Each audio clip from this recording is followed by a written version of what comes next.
नमस्कार मित्रों, मैं विवेक त्रिपाठी आपका अपने YouTube channel Pratyush learning centre में बहुत बहुत स्वागत करता हूं। आज हम लोग देखेंगे इतिहास से संबंधित महत्वपूर्ण प्रश्नों को। जैसा कि पार्ट 1 और पार्ट 2 इतिहास से संबंधित आप लोगों ने देखा, उसी श्रृंखला को आगे बढ़ाते हुए आज हम लोग देखेंगे भाग 3 को। तो चलिए प्रारंभ करते हैं।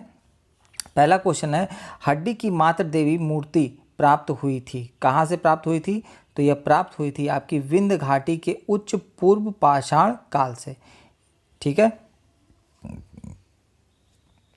अगला है, बूचड़खाना क्षेत्र का साक्ष्य प्राप्त हुआ, कहाँ से प्राप्त हुआ था? ये प्राप्त हुआ था आपका महदहा से।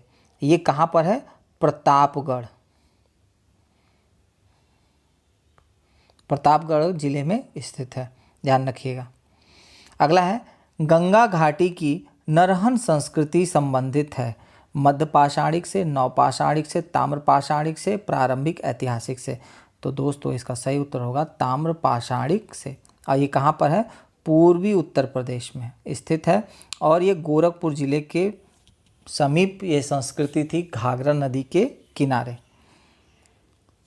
अगला, 1863 में रॉबर्ट ब्रूसफुट को हस्त कुठार मिला था, कहाँ से मिला था? उनको मिला था पलवरम से, पलवरम से, ध्यान रखिएगा, पलवरम से। अगला है, भारत में सर्वप्रथम पूर्व पाषाण कालीन उपकरण रॉबर्ट ब्रूसफुट को मिला था, कब मिला था? 1863 में। मतलब दो तरह से घुमा के प्रश्न पूछेगा तो आपके पास उत्तर होना चाहिए। अगला है, प्राचीन मानव प्रजाति है, कौन सी प्रजाति है? ऑस्ट्रेलोपिथिक्स, ऑस्ट्रेलोपिथिक्स, ठीक है ना, ऑप्शन नंबर ए। अगला है, आभूषण से युक्त मध्य पाषाणिक मानव समाधियां प्राप्त हुई हैं, कहाँ से प्राप्त हुई हैं? ये प्राप्त हुई हैं महदहा से, ठीक है, महदहा से, ऑप्शन नंबर सी। किसे भारतीय प्राग इतिहास का जनक कहा जाता है? तो कहा जाता है आरबी फुट को। किसको कहा जाता है? आरबी फुट को। अब यहाँ पे हमें तिथि के अनुसार उनका क्रम लगाना है। तो पहला क्रम लगेगा आपका, देखिएगा पहले कौन सा काल क्रम आया? पहला आया पुरापाषाण काल, फिर आया मध्यपाषाण काल, फिर आया आपका नवपाषाण काल और ताम्रयुग सबसे बाद में। तो 1, 3, 4, 2। तो सही उत्तर आपका कौन सा होगा? डी। अगला है, कालक्रम में लगाएं लौह युग, कांस्य युग, पूर्व पाषाण युग, नवपाषाण युग। तो अब इसका भी हम लोग देखते हैं क्या क्या लगेगा। तो पहला आया पूर्व पाषाण मतलब 3, इसके बाद आया हमारा नवपाषाण मतलब 4, इसके बाद कांस्य युग 2 और लौह युग 3, 4, 2, 1, ठीक है। अगला प्रश्न है, परिष्कृत औजारों का युग माना जाता है, ठीक है। निम्न पुरापाषाण युग, उच्च पुरापाषाण युग, नवपाषाण युग और मध्यपाषाण युग। तो दोस्तों ये मोस्ट इंपॉर्टेंट क्वेश्चन है।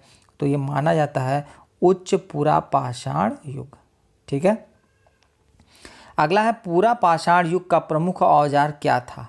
तो प्रमुख औजार था हस्त कुठार, ठीक।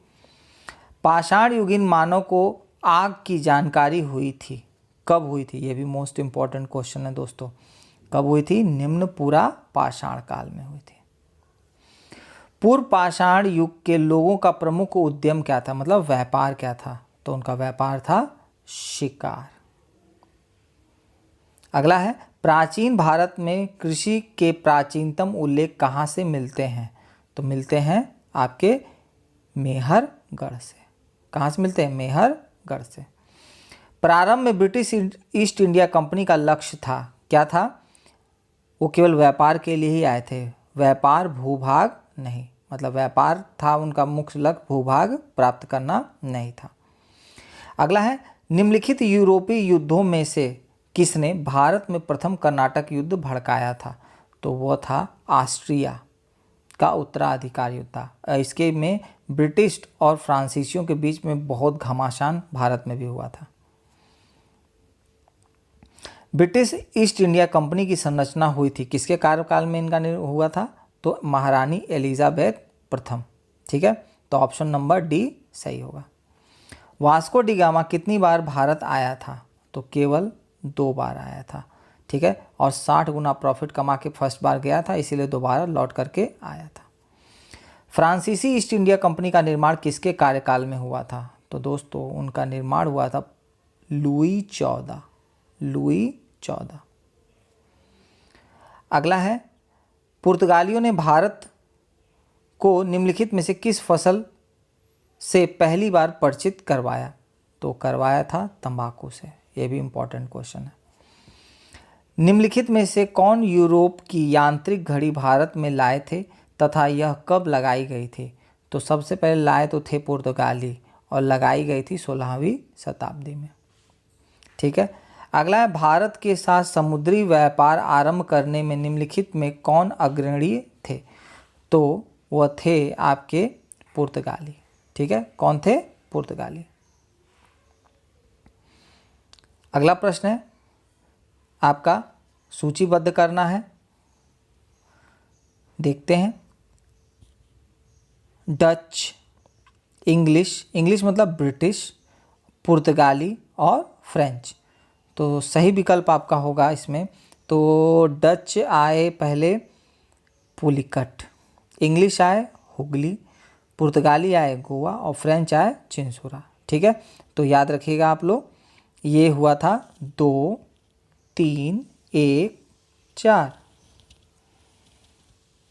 ठीक, अगला है, भारत में पुर्तगालियों ने सर्वप्रथम अपना दुर्ग कहाँ निर्मित किया था?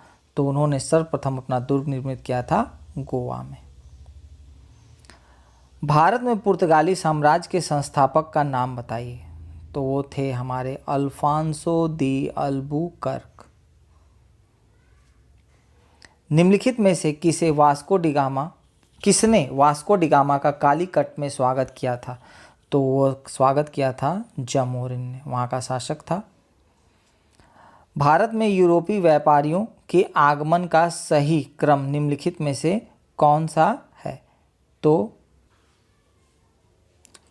इसका सही उत्तर होगा, पहले आए थे आपके पुर्तगाली, फिर आए थे अंग्रेज, फिर आए थे डच और फिर आए थे फ्रांसीसी। तो ऑप्शन नंबर डी क्या होगा? सही होगा। अगला है, पुर्तगालियों ने गोवा पर अधिकार कब किया? तो उन्होंने किया था 1510 में। कब किया था? 1510 में। ठीक है, अगला है, निम्नलिखित में से किसने इंग्लैंड के चार्ल्स द्वितीय को कैथरीन से विवाह में बम्बई दहेज में दिया? तो वो दिया था पुर्तगालियों ने। ठीक है ना, पुर्तगाल की राजकुमारी थी कैथरीन ब्रेगेंजा, जिनका विवाह चार्ल्स द्वितीय से हुआ था, जो ब्रिटिश राजकुमार थे। और बम्बई जो एक द्वीप है उनको दहेज के स्वरूप मिला था। बाद में उन्होंने इस द्वीप समूह को ईस्ट इंडिया कंपनी को क्या कर दिया? किराए पे दे दिया और ईस्ट इंडिया कंपनी तब से अपने कार्य को वहाँ से संचालित करने लगी। ठीक है, तो ये आज के महत्वपूर्ण इतिहास से संबंधित प्रश्न थे। कैसे लगे आपको? ज़रूर देखिएगा। हिस्ट्री लगभग फैक्चुअल चीज़ें होती हैं, वहाँ पे आपको उनको रटना पड़ेगा। ठीक है, कहानी के स्वरूप में आप जब पढ़ते हैं तो आपको चीज़ें याद तो रहती है, लेकिन कभी कभी फैक्ट भूल जाता है। तो आप क्या करिएगा, एक डायरी लेके बैठिएगा, जो मेन फैक्ट्स होते हैं डेट और टाइम के, उसको कहीं लिखते जाइएगा और थोड़ा थोड़ा करके उसको ध्यान रखिएगा, तो फिर कभी भी आपको वो भूलने वाला नहीं है। ठीक है, तो कैसा लगा कमेंट बॉक्स में ज़रूर डालें। तब तक के लिए जय हिंद, जय भारत।